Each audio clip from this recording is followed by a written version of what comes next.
আচ্ছা, এরপর একজন ভাই প্রশ্ন করেছেন যে জাকির নায়েক যে পোশাক পরেন এটা কি ইসলামিক পোশাক? জি, জাকির নায়েকের পোশাক ইসলামী পোশাক কিনা দেখবেন। মানে এটার উত্তর দেওয়ার আগে আমি একটু আপনাদের সাথে একটা জিনিস শেয়ার করছি।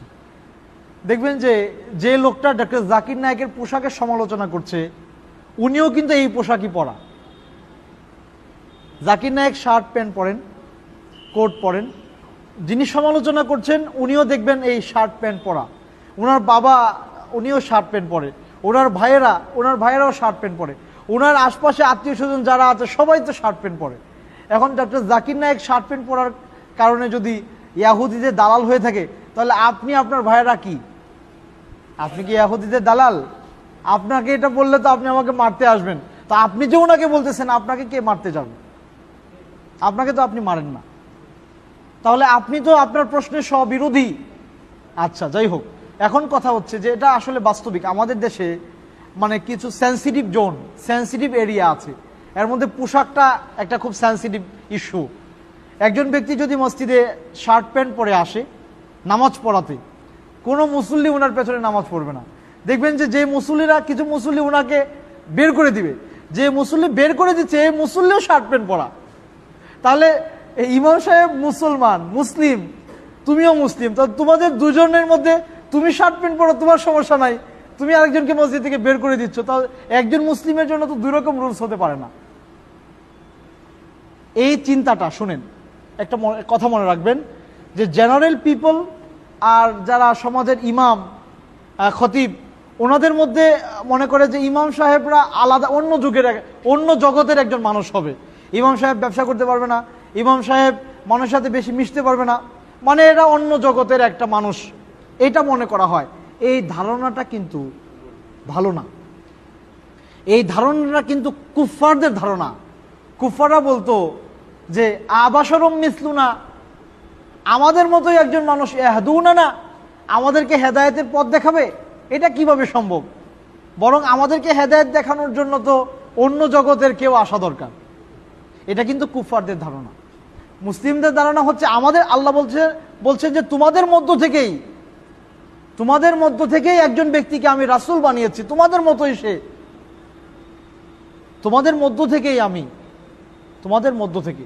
তাহলে লিডার যিনি হবেন উনি আমাদের মতোই মানুষ হবেন, আমাদের মতোই ড্রেস আপ গেট আপ ওনার হবে, অন্য কোনো জগতের, অন্য কোনো কালচার, অন্যভাবে উনি বড় হবেন, ইনি আমাদের যোগ্য নেতা হতে পারেন না। কারণ আমাদের সুখ দুঃখ তো উনি বুঝবেন না যদি উনি আমাদের মতো না হন।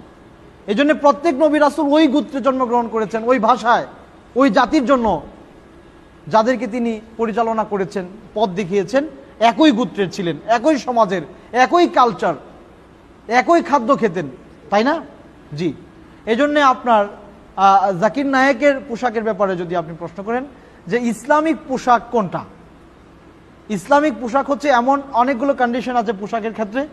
এর মধ্যে একটা পোশাক, আল্লাহ সুবহানাহু ওয়া তাআলা পোশাক সম্পর্কে কোরআনে বলছেন লিবাসুকুম ইওয়ারি সাওআতিকুম ওয়ারিশা, তোমাদেরকে আমি পোশাক দিয়েছি যাতে করে তোমাদের অবয়ব ঢেকে থাকে, ওয়ারিশা, এবং সৌন্দর্য প্রকাশ পায়। তাহলে কোরআনে দুইটা মূলনীতির কথা বলা আছে। দেখেন, যদি পোশাকটা নির্দিষ্ট করে বলা হতো এটাই ইসলামের পোশাক, তাহলে মনে করেন মক্কায় আল্লাহ রাসূল ছিলেন, এখানে যদি একটা পোশাক নির্দিষ্ট করে দেওয়া হতো, ওখানে তো গরম, সবসময় গরম থাকে, মরুভূমি, তাহলে যে সমস্ত লোকদের বরফ অঞ্চলে বাড়ি, ওনারা কি পোশাক পরত? একটা পোশাক যদি নির্দিষ্ট করে দেওয়া হতো মুশকিল হয়ে যেত, তাই না? যে লোকটা আজকে যদি জুব্বাটা ইসলামের পোশাক হয়, তাহলে যে মনে করেন যে ব্যক্তি ইয়েতে কাজ করে, আপনার রাস্তাঘাটে কাজ করছে, কনস্ট্রাকশনে কাজ করছে, ইনি আমার মতো জুব্বা পরে কাজ করতে গেলে তো প্যাচ লেগে উনি পরে মারা যাবেন।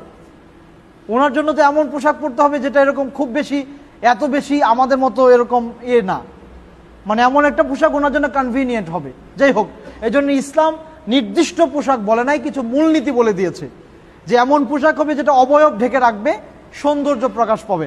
হাদিসে আল্লাহ রাসূল বলেছেন যে এমন নারীদের পোশাকের মতো যেন পুরুষদের পোশাক না হয়, আবার নারীদের পোশাক যেন পুরুষের পোশাকের মতো না হয়, মানে তাসবিহ হবে না, সাদৃশ্য হবে না।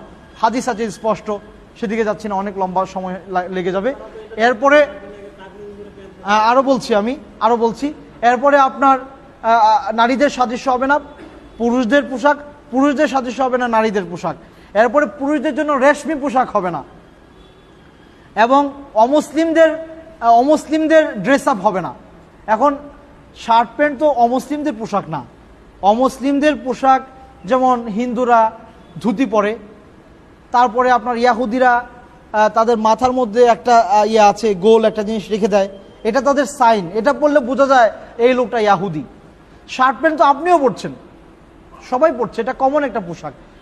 এই ক্ষেত্রে যাই হোক, সবচেয়ে বড় কথা হচ্ছে এটা ইসলামের পোশাকটা নির্দিষ্ট কোনো পোশাক না, কিছু মূলনীতি দেয়া আছে যে শরীর যদি আপনার ঢেকে থাকে, অবয়বটা যদি পোশাক যদি সৌন্দর্য প্রকাশ পায়, এটা যদি মেয়েদের মতো না হয়, অমুসলিমদের পোশাক না হয়, এরপরে আপনার অমুসলিমদের পোশাক যদি না হয়, এরপরে আপনার এটা যদি রেশমি কাপড় না হয়, তাহলে আপনি এটা পরতে পারেন, অসুবিধা নাই। তাহলে জাকির নায়েক যে পোশাকটা পরছে এটা বৈধ, অবৈধ কোনো পোশাক না, পরা যেতে পারে। ইয়েস, যেমন খ্রিস্টানরা ক্রুশ ঝুলায়। আমি যখন ইজিপ্টে ছিলাম আমি দেখেছি যে ওখানে বাবা বলতো ওনারা, মানে ফাদার, খ্রিস্টানদের ফাদার যারা, তো বাবা শানুদা একজন ছিলেন, তো ওনাকে দেখলাম যে উনি আমাদের চেয়ে আরও লম্বা, জুব্বা পরা, দাড়ি একদম বুক পর্যন্ত চলে এসছে, মাথায় গোল টুপি পরা, চেনার কোনো উপায় নাই যে উনি কি মুসলিম নাকি অমুসলিম এই পোশাক দেখে। কিন্তু ওনার গলায় একটা ক্রুশ ঝোলানো আছে, এটা দেখে বোঝা যায় যে এই লোকটা অমুসলিম। এখন কোনো মুসলিম যদি এই ক্রসটা গলায় লাগায়, এটা তার জন্য হারাম পোশাক হবে। তাহলে শার্ট প্যান্ট গেঞ্জি কিংবা এই পোশাকগুলো, এগুলো অ্যালাউড, বৈধ, তবে ঢিলে ঢালা হওয়া জরুরি। এগুলো যেন এমন আটসাট না হয় যে শরীরের অবয়ব প্রকাশ পায়।